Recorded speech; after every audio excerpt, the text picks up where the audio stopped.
Assalamualaikum warahmatullahi wabarakatuh. Seperti biasa saya akan membahas alur cerita dari Against the Sky Supreme ya guys. Sebelum ke pembahasan jangan lupa, like, comment and subscribe ya. Yuk tanpa basa-basi lagi kita langsung ke pembahasannya. Di episode sebelumnya, Tan Yun dan semua orang, mulai mencari sumber daya budidaya di hutan abadi. Pada bulan November berikutnya, Tan Yun dan yang lainnya telah menemukan cukup banyak, dan semua orang membutuhkan buah dewa untuk budidaya. Pada saat yang sama, mereka juga menemukan sejumlah besar rumput dewa pengumpul jiwa, bunga dewa haus darah, dan rumput dewa cerah. Tan Yun terbang keluar dari hutan abadi bersama semua orang, membuka gua di tebing seperti pisau, dan mengatur formasi sihir di pintu masuk gua. Di tebing di sini, ada pohon-pohon kuno dengan bentuk aneh, yang membuat gua lebih tersembunyi. Di dalam gua, Tan Yun mengorbankan menara Ling Qiao, dan kemudian semua orang menyerahkan harta yang terkumpul kepada Tan Yun. Setelah Tan Yun meminta orang-orang di Menara Ling Qiao untuk keluar, dia membagikan buah dewa manusia dan ular dewa bumi kepada semua orang, menasihati. Buah dewa manusia ini cukup bagi kita untuk dipromosikan menjadi dewa bumi, dan ketika kita dipromosikan menjadi dewa bumi, Anda akan diberikan tanah Anda sendiri. Setelah ular ilahi telah disempurnakan, kita akan pergi dari sini pada waktu itu, ucap Tan Yun. Sue Zian bingung, kakak ipar, dalam proses menjadi manusia dipromosikan menjadi dewa bumi, apakah Anda ingin melampaui malapetaka, ucap Sue Ziap. Tan Yun menjelaskan, tidak perlu untuk melampaui malapetaka, tetapi, ketika para dewa bumi tingkat 9 dipromosikan menjadi dewa surgawi, mereka harus melampaui kesengsaraan. Oke, mari kita semua memasuki retret dan berlatih, ucap Tan Yun. Setelah itu, semua orang memasuki menara Dewa Ling Qiao satu demi satu. Tan Yun mengambil bagiannya dari buah dewa manusia dan ular dewa bumi, dan setelah memasuki lantai 48 menara Ling Qiao, dia duduk bersila dan mulai memurnikan buah dewa manusia secara mundur. Dengan pemurnian buah dewa, kecepatan kultivasi Tan Yun dan yang lainnya telah meningkat ratusan kali. 3 bulan kemudian, Wang Xi, penjaga toko kedua toko Wan Jin Shenbao, memasuki hutan abadi dengan ratusan pembantu dan mulai berburu dan membunuh Tan Yun. Di antara ratusan pembantu, 9 adalah dewa suci kelas 1 seperti dia. Yang lain semuanya adalah dewa bumi kelas 9.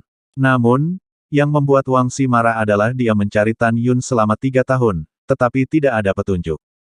Dia percaya bahwa Tan Yun dan yang lainnya telah meninggalkan alam dewa kuno, jadi dia membawa mereka keluar dari hutan abadi, dan butuh setengah tahun untuk kembali ke kota King Yangfang.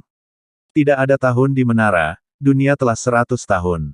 Dalam sekejap mata, 103 tahun 9 bulan telah berlalu sejak Tan Yun mundur ke dunia luar. Tan Yun dan yang lainnya menghabiskan 3,78 juta tahun yang sangat lama di Menara Ling Qiao. Selama periode ini, Tan Yun membutuhkan 200.000 tahun untuk memadatkan roh dewa manusia Hongmeng ke-7 di kolam roh, memasuki kelas ke-7 dewa manusia. Butuh 300.000 tahun untuk memadatkan roh abadi primordial ke-8, dan dipromosikan menjadi dewa manusia kelas 8. Butuh 400.000 tahun untuk dipromosikan ke dewa kelas 9. Butuh 600.000 tahun lagi untuk memadatkan embrio dewa bumi Hongmeng pertama di kolam roh, dan melangkah ke dewa bumi kelas 1. Setelah dipromosikan menjadi dewa bumi, Tan Yun membutuhkan 800.000 tahun lagi untuk dipromosikan menjadi dewa bumi kelas 2. Butuh jutaan tahun untuk dipromosikan menjadi dewa bumi kelas 3. Setelah itu, Tan Yun membutuhkan 480.000 tahun untuk mengolah tubuh hegemoni Hongmeng. Selama periode itu, Tan Yun menghabiskan 200.000 tahun untuk menyelesaikan penanaman hegemoni ruang waktu Orde ke-19. Dalam 180.000 tahun terakhir, Tan Yun memanipulasi cairan ilahi Hongmeng, menghaluskan kulit, daging, dan meridian seluruh tubuh, untuk mengolah hegemoni kematian tingkat ke-20.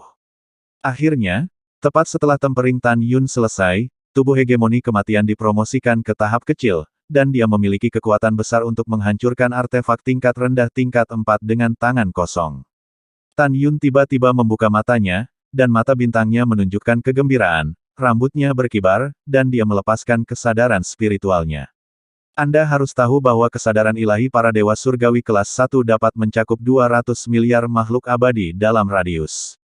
Dewa surgawi kelas 2 adalah 230 miliar surgawi, surgawi tingkat ketiga adalah 260 miliar surgawi, dan surgawi tingkat keempat adalah 290 miliar surgawi. Tapi bagaimana dengan Tan Yun? Dia hanya Dewa Bumi kelas 3, namun, roh buminya lebih kuat daripada Dewa Surgawi kelas 4. Artinya, Dewa kelas 4 biasa, ketika mereka bertemu Tan Yun dapat membunuh sebanyak yang dia datang dengan bantuan mata ilahi Hongmengnya. Wosh! Tan Yun yang sedang duduk bersila, melompat dan berkata dengan suara rendah, "Deat Overlord," ucal Tan Yun. Boom! Tiba-tiba, kekosongan di menara runtuh, dan tubuh Tan Yun langsung membubung tinggi, jadi 6.000 kaki. Tubuhnya dipenuhi dengan kekuatan tebal dan gelap dari Dewa Kematian Bumi, yang membuat orang merasa tergerak. Dia seperti Dewa Kematian seperti gunung, berdiri di menara, pupil raksasanya menunjukkan arti mendominasi dunia. Pada saat yang sama, ketika Tan Yun mulai berlatih tubuh hegemoni kematian, tubuh hegemoni Hongmengnya memperoleh kekuatan magis ketiga. Nama kekuatan magis ini adalah Deat Armor. Armor kematian, ucap Tan Yun. Pikir Tan Yun, kekuatan kematian mengepul di tubuhnya, dan dalam napasnya, satu set baju besi hitam pekat berubah di tubuhnya. Sudut mulut Tan Yun naik sedikit, dan dia berkata dengan nada mendominasi, "Memiliki armor kematian dapat membuat kekuatanku menjadi lebih ganas. Di bawah premis untuk tidak menggunakan armor kematian, aku hanya bisa menghancurkan yang artefak tingkat rendah dengan satu pukulan, setelah itu, saya bisa meledakkan artefak tingkat rendah tingkat 5 dengan satu pukulan." Pada saat ini, Tan Yun yakin bahwa jika dia menggunakan semua kemampuannya, itu sudah cukup untuk membunuh para dewa surgawi kelas 6, bahkan di hadapan para dewa surgawi tingkat ke-7, masih ada kekuatan untuk bertarung. Tan Yun tersenyum puas, dan dalam sekejap, setelah tubuhnya kembali ke ukuran normal, dia mengenakan jubah ungu. "Aku tidak tahu Su Bing, bagaimana mereka berkultivasi," ucap Tan Yun. Setelah Tan Yun berbisik pada dirinya sendiri, dia melepaskan kesadarannya dan menyelimuti seluruh menara. Yang membuatnya bingung adalah tidak ada seorang pun di menara itu. Segera, Tan Yun menemukan melalui indera ilahinya bahwa semua orang dan binatang buas sedang mengobrol di dalam gua, dan jelas bahwa mereka telah memurnikan ular-ular bumi. Ini memang masalahnya. Lebih dari sebulan yang lalu, semua orang dan binatang buas telah menyempurnakan sumber daya budidaya mereka. Kemudian, mereka meninggalkan menara dan mengobrol di gua sambil menunggu Tan Yun meninggalkan bea cukai. Tan Yun tersenyum sedikit dan menghilang dari udara tipis dari menara Lingqiao. Segera, dia muncul dari udara tipis di depan semua orang dan binatang buas, dan sekilas, dia bisa melihat kultivasi semua orang. Sekarang Shen Subing, Yu Qin, Fang Ziqing, Tang Mengyi, Xiao, Zian, Yingying, Wuxin Sangshen sudah menjadi Dewa Bumi kelas 5. 8 orang melompati tantangan kekuatan, dan mereka tidak setara satu sama lain, semua memiliki kemampuan untuk melompati dan membunuh Dewa Surgawi kelas 4. Ouyang Duantian, Guan Xuankong, Guan Xuankui, Gu Chong, Tian Lao, dan Wei Kuan adalah Dewa Bumi kelas 2, dan mereka memiliki kekuatan untuk menantang Dewa Bumi kelas 9 dengan cepat. Tang Xinying, Xianer, Ruoxi, Qian Qian, Feng Qingcheng, Zhen Ji, Su Zhen, Xi Shi, Song Huixin, dan Putri Sangguan Fei semuanya adalah Dewa Bumi kelas 4, dan kemampuan mereka untuk melompati tantangan semuanya dapat membunuh Dewa Surgawi kelas 3. Kera Iblis Pembunuh Surga dan Singa Dewa Naga Emas sekarang adalah binatang suci kelas 5, dan kekuatan mereka sangat kuat sehingga mereka dapat membunuh Dewa Surgawi kelas 5. Moer dan Tian Luolong NBR King adalah binatang suci kelas 3, sangat kuat sehingga mereka tidak takut pada Dewa Surgawi kelas 3. 7 Raja Klan lainnya dan binatang suci Liger Xiaobai adalah binatang bumi kelas 2 yang dapat membunuh Dewa Surgawi kelas 2. Tidak diragukan lagi, orang dengan kemampuan tantangan lompatan katak terkuat di antara kerumunan adalah Tan Yun. Dan orang terkuat adalah Jin Tong Kun Peng Jinglu. Sekarang Jinglu telah memasuki binatang surgawi tingkat 9, melompat untuk menantang kekuatan, dan berdiri bahu-membahu dengan Dewa Suci tingkat kelima. Dan kecepatan terbangnya sebanding dengan Dewa Suci kelas 8. Setelah Tan Yun memberi selamat kepada semua orang dan binatang buas atas kemajuan mereka, matanya berkedip, "Kita akan segera berangkat meninggalkan kota keabadian kuno, dan pergi ke kota Qing Yang Fang untuk menjual harta surga dan bumi," ucap Tan Yun. "Baiklah," Sue Zian tertawa, "kakak ipar, setelah kita pergi ke kota Qing Yang Fang, bahkan jika toko Wan Jin Shenbao mencari masalah untuk kita, kita memiliki Sister Jinglu, jadi kita tidak akan takut, ucap Sue Zian. Yang lain mengangguk setuju. Tan Yun berkata sambil tersenyum, kita masih tidak bisa gegabah. Lebih dari 100 tahun yang lalu, kepala penjaga toko Wanjin Shenbao Store adalah Dewa Suci kelas 2, dan penjaga toko tingkat 2 adalah tingkat pertama. Jika mereka memiliki bakat, dan pemahaman yang baik, mereka sangat mungkin bahwa ranah mereka juga telah meningkat. Tentu saja, kemungkinan ini sangat kecil. Jika bakat, dan pemahaman mereka bertentangan langit, mereka tidak akan bertanggung jawab atas toko-toko di tempat kecil kota Qingyangfang. Bagaimanapun, Potian di bawah, hanya ada sedikit orang yang lebih berkualitas darimu. Oke, ayo pergi dan tinggalkan tempat ini, ucap Tan Yun. Mendengar ini, Sue Zian tertawa dan berkata, kakak ipar, saya tidak ingin tinggal di Menara Ling Qiao lagi. Ini benar-benar membosankan, ucap Sue Ziap. Saya juga ingin berada di luar, kata Namong Ruksue. Wanita lain, menatap Tan Yun, juga menunjukkan sedikit kerinduan di mata indah mereka. Sejak mereka datang ke alam abadi dan kemudian ke alam Dewa Hongmeng, mereka menghabiskan sebagian besar waktu di Menara Ling Qiao. Tan Yun memandang gadis-gadis itu, merenung lama, dan berkata, oke, karena kamu tidak ingin tinggal di dalam, maka ikuti aku, ucap Tan Yun. Mendengar ini, gadis-gadis itu sangat gembira. Alasan mengapa Tan Yun setuju, pertama-tama, adalah karena kekuatan para wanita telah melonjak. Kedua, dia tahu bahwa di alam Dewa Hongmeng hari ini, selain orang-orang dan pelayan istana para dewa dan bangsawan, hampir tidak ada kultivator dewa suci di luar. Bahkan jika ada, itu adalah seorang letnan yang belum pergi misi. Selain itu, pertempuran antara alam Dewa Hongmeng dan iblis ekstrateritorial sangat mendesak, dan kultivator di alam Dewa Suci semuanya harus berada di medan perang. Dengan cara ini, Tan Yun setuju untuk membiarkan gadis-gadis itu mengikutinya. Setelah itu, Tan Yun menyingkirkan Menara Ling Qiao, terbang keluar dari gua bersama semua orang, bangkit dari tebing, dan terbang menuju kota kuno keabadian. Dalam perjalanan, Tan Yun bertemu dengan beberapa perampok yang sedang mengincar alam surga, namun, ketika mereka menemukan bahwa mereka tidak dapat melihat kekuatan Jinglu, mereka berkecil hati dan tidak berani menyerang Tan Yun dan yang lainnya. Jika pihak lain tidak melakukannya, Tan Yun secara alami tidak akan melakukannya. Tan Yun memiliki prinsip hidupnya, dan di dalam hatinya, dia menghormati setiap kehidupan. Tidak peduli apakah pihak lain selemah semut atau perampok, hidup mereka layak dihormati. Jika pihak lain memprovokasi masalah, Tan Yun akan membunuhnya tanpa ragu-ragu dan tidak menunjukkan belas kasihan. Dengan cara ini, Tan Yun dan yang lainnya terbang keluar dari hutan abadi setelah 3 bulan terbang. Setelah itu, Tan Yun dan yang lainnya terbang selama 7 bulan lagi, dan akhirnya terbang keluar dari kota kuno keabadian.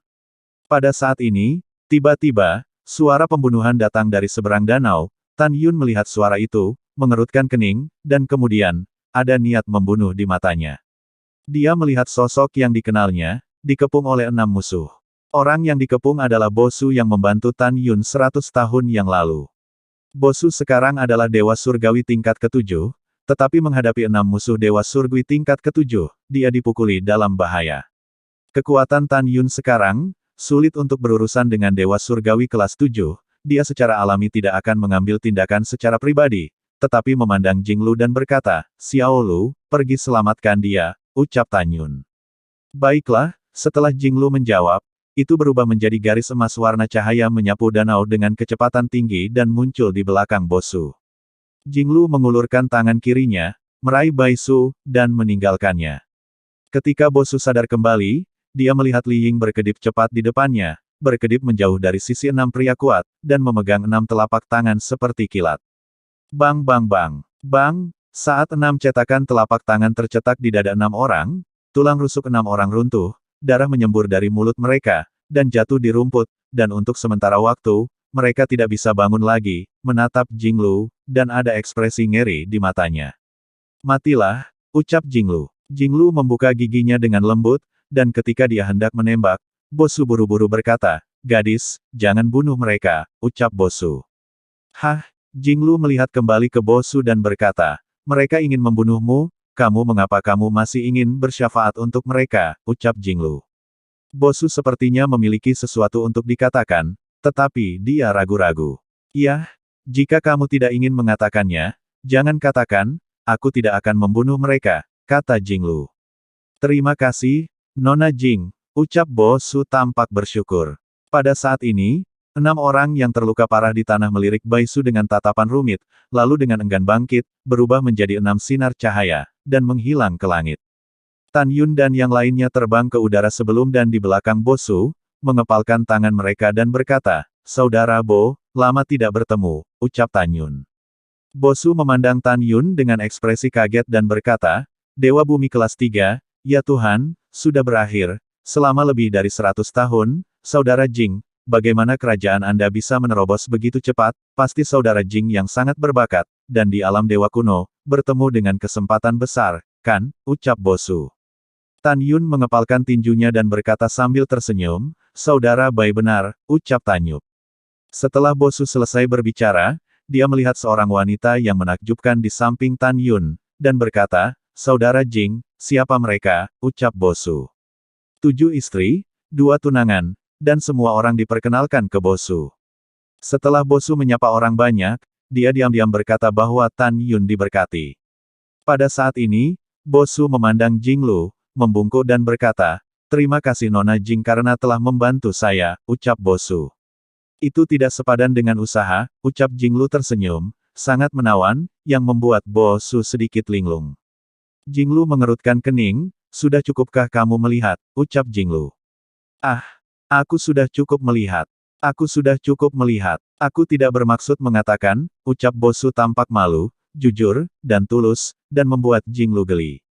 Pada saat ini, setelah Tan Yun tersenyum, wajahnya menjadi lurus, dan dia bertanya, Saudara Bai, siapa kamu barusan, mengapa mereka ingin membunuhmu, tetapi kamu membiarkan mereka hidup, ucap Tan Yun.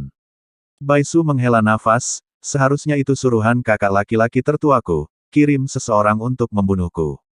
6 orang barusan juga menjadi tentara. Ceritanya panjang, aku akan memiliki kesempatan di masa depan untuk berbicara dengan saudara laki-lakiku secara perlahan, ucap Bo Sum. Jian Bo Su enggan mengatakan lebih banyak, Tan Yun tidak mudah bertanya lagi. Lagi pula, ini adalah bisnis keluarga seseorang, jika Anda meminta terlalu banyak, itu akan menjadi buruk. Bo Su membungkukkan tangannya pada Tan Yun dan berkata dengan sopan, Saudara Xian, aju buru-buru, aku harus segera kembali ke kamp militer. Kita berpisah hari ini, dan kita tidak tahu kapan kita akan bertemu. Saudara Xian, tolong jaga dirimu sendiri, ucap Bo Su. Tan Yun mengangguk, mengepalkan tinjunya dan berkata, Saudara Bai, begitu juga kamu, ucap Tan Yun. Pada saat ini, Bo Su sepertinya memikirkan sesuatu dan bertanya, Saudara Xian, apakah kamu seorang bangsawan atau anggota istana para dewa, ucap Bo Su. Tan Yun menggelengkan kepalanya, saya hanya orang biasa, ucap Tan Yun. Bo Su berkata, karena itu masalahnya, maka di masa depan, saudara laki-laki dan perempuan yang berbudi luhur dan saudara perempuan akan bergabung dengan tentara setelah mereka dipromosikan menjadi dewa. Pada saat itu, setelah Anda bergabung dengan tentara, saudara-saudara yang bijaksana, aku akan memberitahu jenderal yang bertanggung jawab mendistribusikan tentara ilahi. Anda adalah orang-orang Jenderal Bai Feng, dan jenderal itu pasti akan menugaskan Anda ke bawahan Panglima Raja Ilahi Bai Cheng. Jadi, kalau begitu, kita bisa bertarung berdampingan, ucap Bo Su. Mendengar ini, persepsi itu memberitahu Tan Yun bahwa identitas Bo Su ini sama sekali tidak sederhana. Oke, Tan Yun mengangguk, pada saat itu, saya akan melakukan apa yang Anda katakan, ucap Tan Yun. Setelah itu, Tan Yun memandang Bo Su dan berkata, Saudara Bo, saya memiliki sesuatu untuk ditanyakan, ucap Tan Yun. Tolong bicara, Bo Su tersenyum dan berkata, antara kamu dan aku, kamu tidak perlu bersikap sopan, ucap Bo Su. Tan Yun bertanya dengan santai, Saudara Bai, saya mendengar bahwa dahulu kala, Dewa Raja Bai Zongyong menjadi pemberontak, mengkhianati Hongmeng Supreme, apakah ini benar atau salah, ucap Tan Yun. Mendengar ini, Bo Su membuang senyumnya, dan setelah lama terdiam, dia berkata, ya, ini benar, tapi... Setelah jeda, Bo Su berkata ke kanan.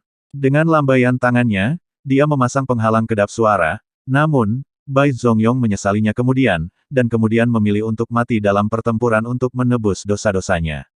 Itu juga karena masalah inilah sekarang, Tuan Bai Cheng, Raja Dewa telah sangat menderita dari Raja Dewa lainnya. Tuan Lingxia Tianzun tidak menggunakan kembali Tuan Dewa Raja.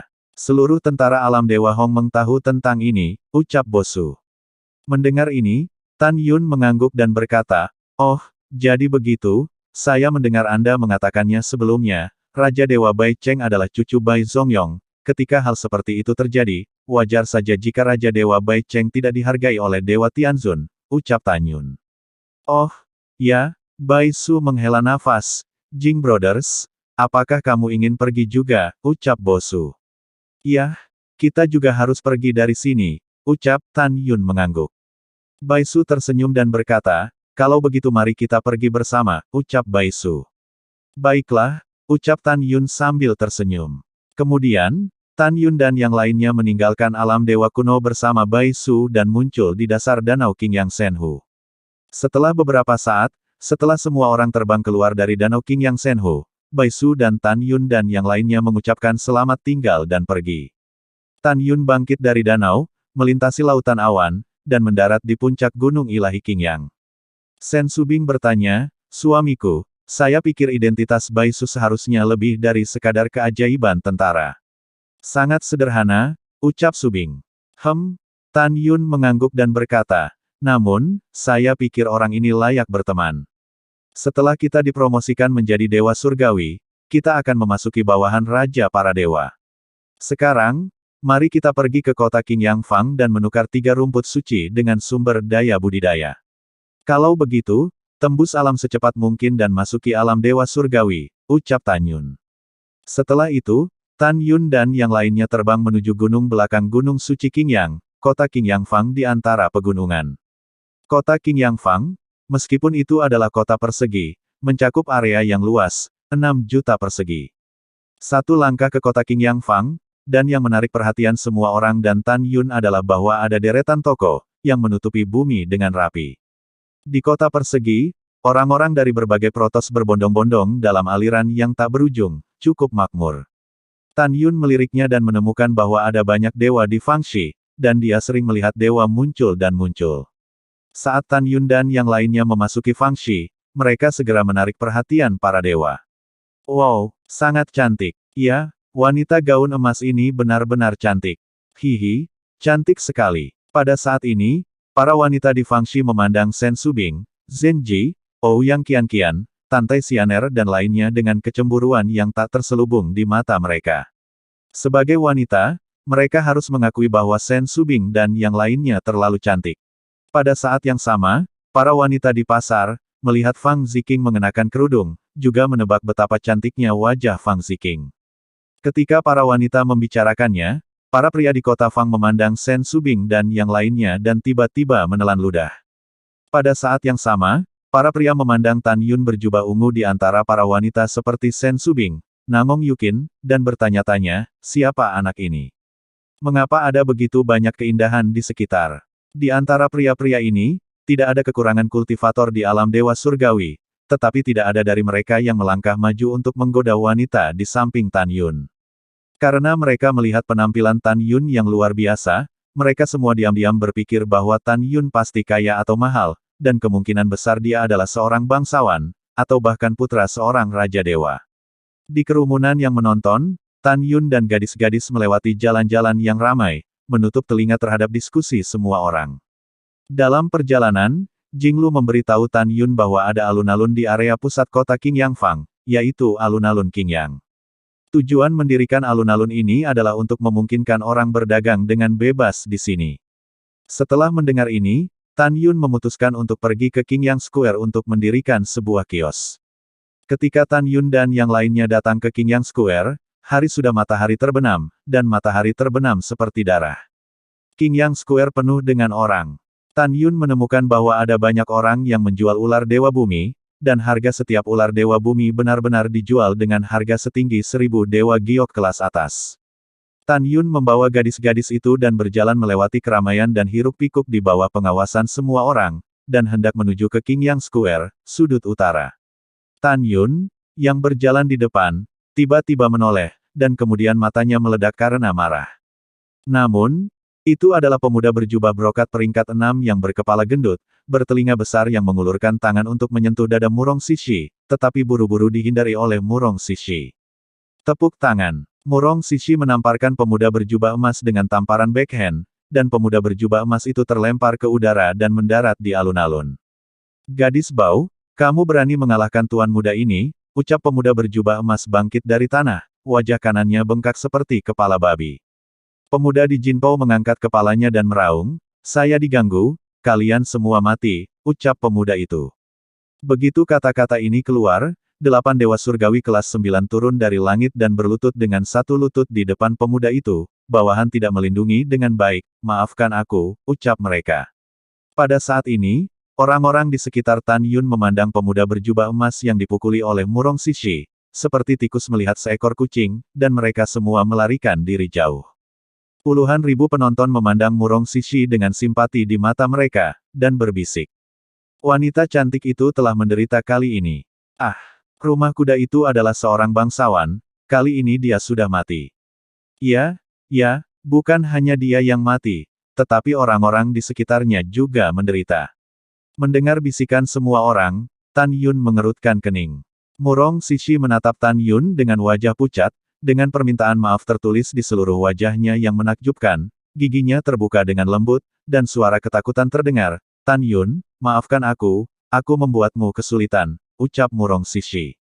Jangan minta maaf, Tan Yun tersenyum sedikit, ini pertarungan yang bagus, tapi terlalu murah untuk mengalahkannya begitu saja, ucap Tan Yun. Mendengar ini, wajah pemuda itu bergetar, dan hidungnya bengkok karena marah, dia memelototi Tan Yun, apa yang baru saja kamu katakan, ucap pemuda itu. Aku berkata, menamparkan kamu, itu terlalu murah untukmu, ucal Tan Yun menyipitkan matanya, dia berdiri, matanya bersinar dingin. Sialah, Mabong berteriak dengan marah, tuan muda ini, baru saja tiba di tempat kecil di kota King Yang Fang ini, dan aku dipukuli oleh wanita jalang yang bau, dan itu membuatku marah, ucap pemuda gendit itu. Mendengarkan pihak lain mempermalukan gurunya jalang, Si Hong Xiao dan Gongsun Ruoxi menatap pemuda gendut dan berkata serempak, babi gemuk mati, biarkan aku membersihkan mulutmu, ucap Xiao dan Ruoxi. Babi gemuk mati, tuan muda adalah babi gemuk mati, ucap pemuda gendut itu. Pada saat ini, paru-paru pemuda gendut meledak karena marah, dan dia berkata dengan tegas, tuan muda ini memberitahumu bahwa orang-orang yang mengatakan tuan muda ini adalah babi gemuk yang mati, akan mati, ucap pria gemuk itu. Pria gendut itu paling membenci orang lain menyebutnya babi gemuk mati. Dia tidak menyangka bahwa dia akan dipukuli dan dipermalukan oleh orang lain di sini. Raut wajah pria gendut sangat ganas, dia menunjuk ke arah Murong Sishi, dan berkata dengan senyum muram, suatu kehormatan bagi tuan muda ini untuk menyentuhmu, dan kamu berani mengalahkan tuan muda ini. Segera, dia menunjuk Gongsun Ruoxi dan Si Hong Xiao, tersenyum cabul. Berkata, kalian berdua cantik kecil, tuan muda ini akan menangkapmu nanti, dan kemudian aku akan menyiksamu dengan baik malam ini, ucap pria gendut itu. Setelah berbicara, pria gendut menghadapi 8 lelaki tua yang berlutut di tanah dan memerintahkan, serahkan dia padaku, ucap pria gendut. Bawahan patuh, ucap ke-8 lelaki tua itu bangkit. Dengan seringai di wajahnya, pria gendut menunjuk ke sisi Tan Yun dan berkata, bunuh para pria dan tangkap semua wanita, ucap pria gendut. Bawahan patuh, ucap 8 pria tua itu menerima perintah, dan ketika mereka hendak memulai, tiba-tiba, sebuah teriakan dingin datang, meledak dari alun-alun, hentikan semuanya. Detik berikutnya, seorang pemuda berjubah putih terbang dari langit di atas alun-alun dan mendarat di depan Tan Yun. Klan Dewa Rubah Salju, ucap Tan Yun memandang pemuda berjubah putih, dengan telinga rubah tegak, mengerutkan kening, dan menemukan bahwa pemuda itu adalah Dewa Suci kelas 4. Segera setelah itu, ada ledakan kegelisahan di kerumunan penonton. Ratusan prajurit dewa dari klan Dewa Rubah Salju di alam Dewa Surgawi, dipersenjatai dengan tombak ilahi, datang dengan agresif. Ratusan prajurit ilahi, menghadap pemuda berjubah putih, berlutut dengan satu lutut, dan berkata dengan hormat, saya telah melihat wakil jenderal kota, ucap para prajurit. Itu benar, pemuda berjubah putih adalah letnan yang melindungi kota King Yang Fang, yaitu Li Yuan. Li Yuan melirik dengan dingin. Tan Yun dan Malian, mata mereka tertuju pada Malian. Tuan muda kedua Ma, ini adalah tempat di bawah yurisdiksi klan Dewa Rubah saya. Anda ingin bertarung secara pribadi di sini tanpa persetujuan dari letnan ini, ucap Li Yuan. Ma Lian tersenyum sedikit, mengepalkan tinjunya dan berkata, Letnan Jenderal Li, bisakah kamu mengambil langkah untuk berbicara, ucap Ma Lian. Ya, sementara Li Yuan berbicara, dia mendekati Ma Lian. Ma Lian melambaikan tangan kanannya dan memasang penghalang kedap suara. Dia membalik tangan kanannya, dan sebuah cincin dewa muncul di tangannya. Dia menyerahkannya kepada Li Yuan, dan berkata sambil tersenyum, Letnan Jenderal Li, ada ratus ribu giok ilahi berkualitas tinggi di dalam. Harap akomodatif. Sebentar, bagaimana kalau Anda berpura-pura tidak melihatnya hari ini? Ucap Ma Lian. Li Yuan menerima cincin ilahi sambil tersenyum. Ya, tetapi Anda harus janjikan satu hal pada letnan ini, ucap Li Yuan. Tolong beritahu saya, kata Ma Lian. Li Yuan menoleh ke belakang dan melihat wanita cantik di samping Tan Yun, yang cantik dengan benjolan, dan segera berkata dengan senyum jahat, setelah Anda membunuh pria itu, saya tidak tertarik pada wanita lain, saya hanya ingin gadis berambut putih, ucap Li Yuan. Lalu, setelah itu, bagaimanakah kelanjutan ceritanya? Next di episode berikutnya ya. Wassalamualaikum warahmatullahi wabarakatuh.